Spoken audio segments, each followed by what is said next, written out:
Hello everybody, this is Steve from Old Boy Moto. Ready to go on the Omeo run. I'm just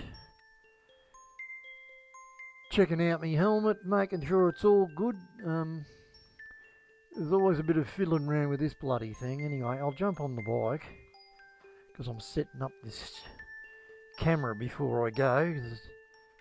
This is the night before, so there's nothing worse than trying to set up your camera, you know, while you're on the road and all that. It's just, it'll drive you spare and you'll end up giving up. That's the tip I can give you if you're going to do a bit of motovlogging. So all I'm doing here is I'm setting myself up. I'll start the bike, give it a few revs and talk over the top of it. Obviously there's no wind or anything else like that, but it'll give me some idea of how loud it is or how soft it is. So, and it'll give me an idea of what we're looking at if I've got it set right at the right angle. Yeah, so we're packed and ready to go. We're off to Omeo for the weekend. A couple of nights camping with the fellas up there and a bit of fellowship.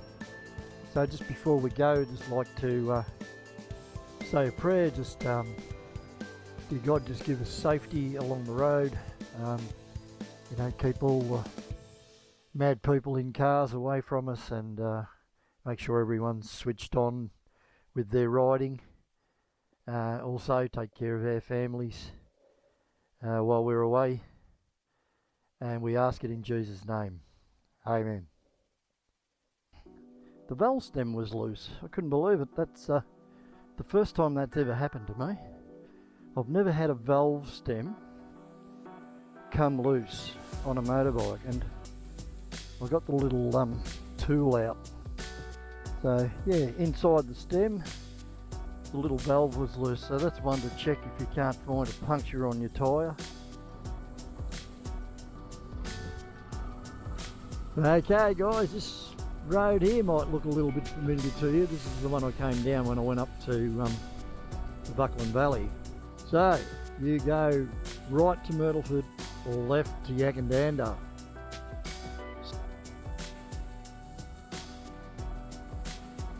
Right, I've just turned onto the Ovens Highway and I'm in a town called Myrtleford. It's a beautiful little town nestled amongst the hills here, and this is, you know, one of the towns you'll come across when you go up to Mount Hotham. Yeah, it gets very, very busy in the winter.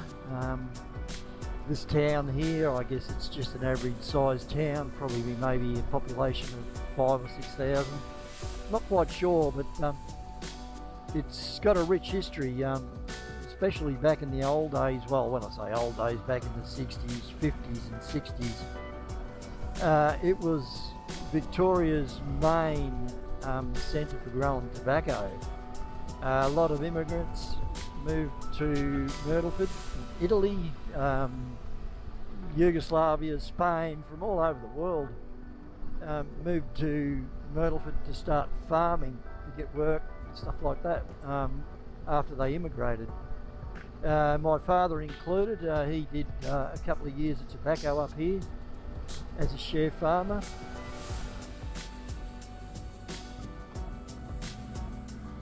Yeah, right, so I'm just coming into Bright now from the back road, as I mentioned, and this is where you come out basically opposite the servo, so I'm going to take advantage of that, and I'm going to flip straight across the road and grab myself some fuel, and we'll be right to get to Omeo. Stay tuned, guys.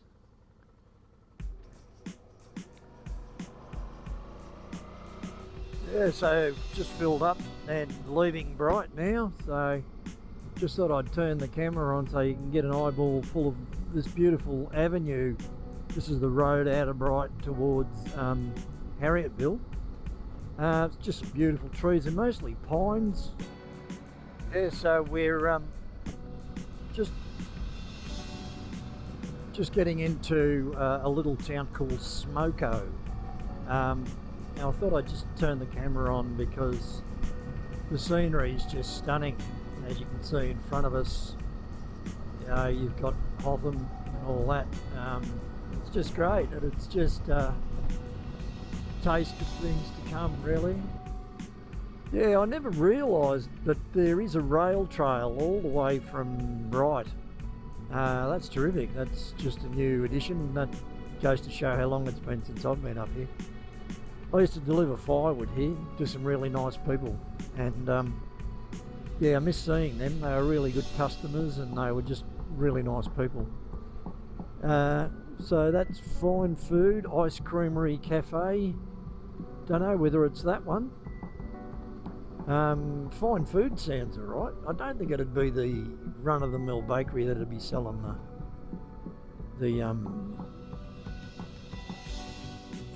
mean, homemade on premises. Oh, I might just try this one. I think it'd all be pretty good. Right, so just leaving Harrietville now, and this is basically the first twist to the start of all the twisties up to Mount Hotham. So might pull up at Dinner Plain. That's about 35 k's away, and by that time I might be due for a break. We'll see how we go.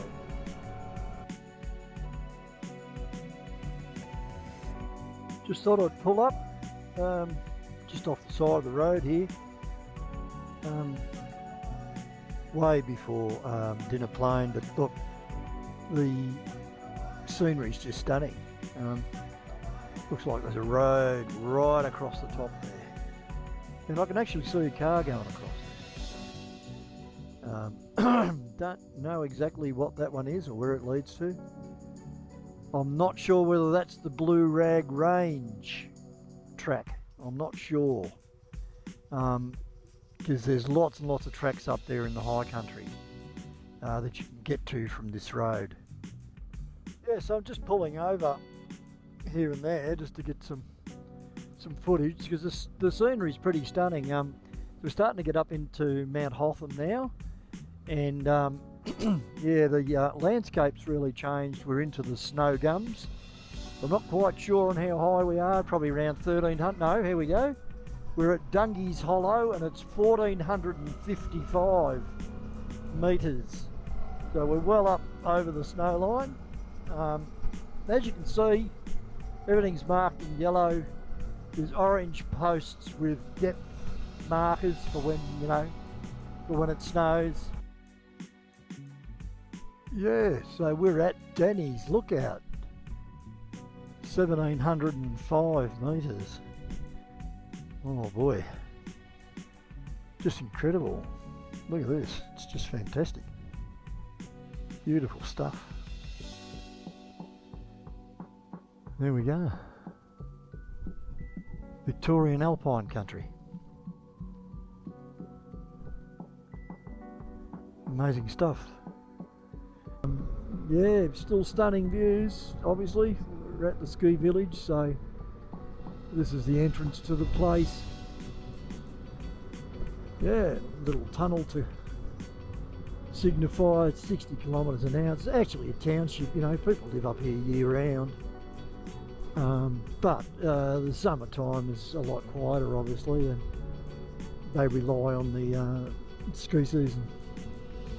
But it's all here, the cafes, the bars, everything, ski hire, nightlife, supermarkets, everything.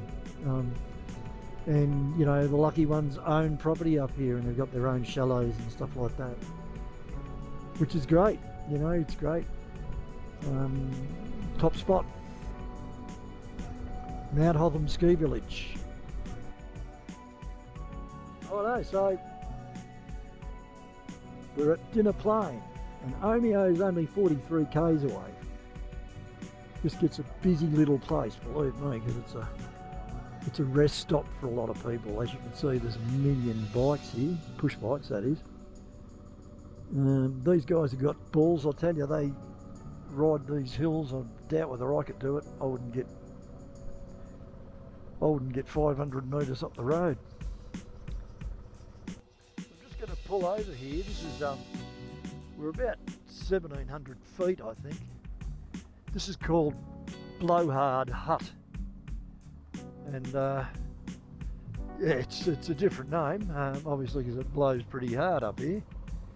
I don't know whether it's anyway. There it is, and it's basically an emergency shelter. So if you find yourself caught in a bit of a blizzard or something like that, and you're hiking and it's getting too extreme, you can jump in here and knock yourself out, you know. There's a fireplace, bits and pieces. There's even a sleeping bag there in case. A few bottles of water set up there. It's good. You probably can't see a bloody thing because the camera won't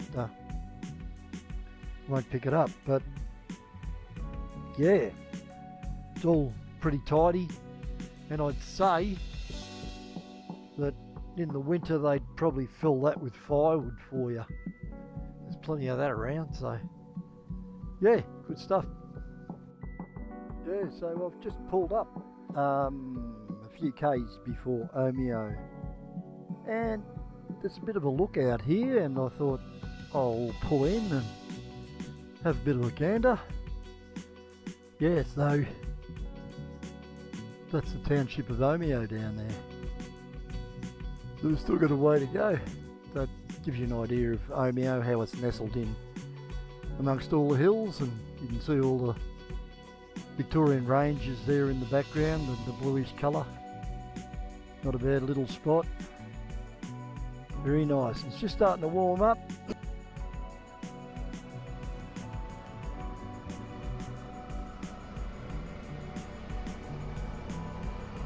Okay, we've finally arrived at Omeo. It was a fairly long descent, so yeah, Omeo sort of sits down in a valley.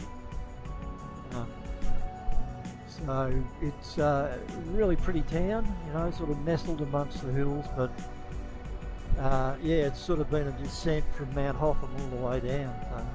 But you know, they still get snow and stuff like that. It does get very cold in the winter. But, you know, at the moment it's probably 22, 23 degrees, it's just beautiful.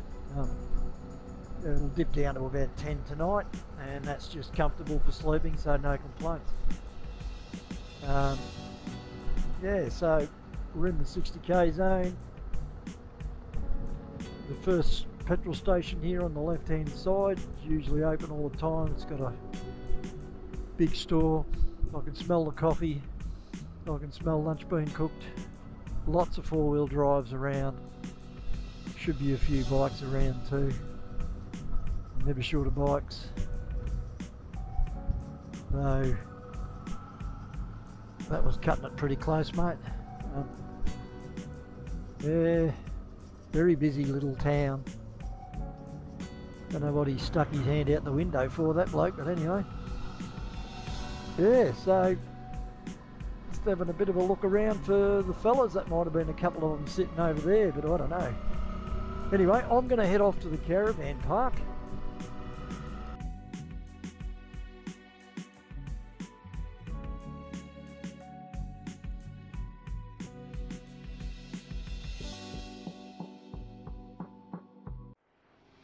Yeah, so we made it back home, guys. It was a great run.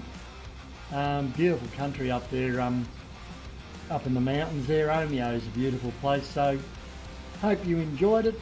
The only tip I can give you if you're going up to Omeo is stay focused. There's a fair bit of traffic up there these days. A lot of bikes, a lot of cyclists, all that sort of stuff. The road's pretty good.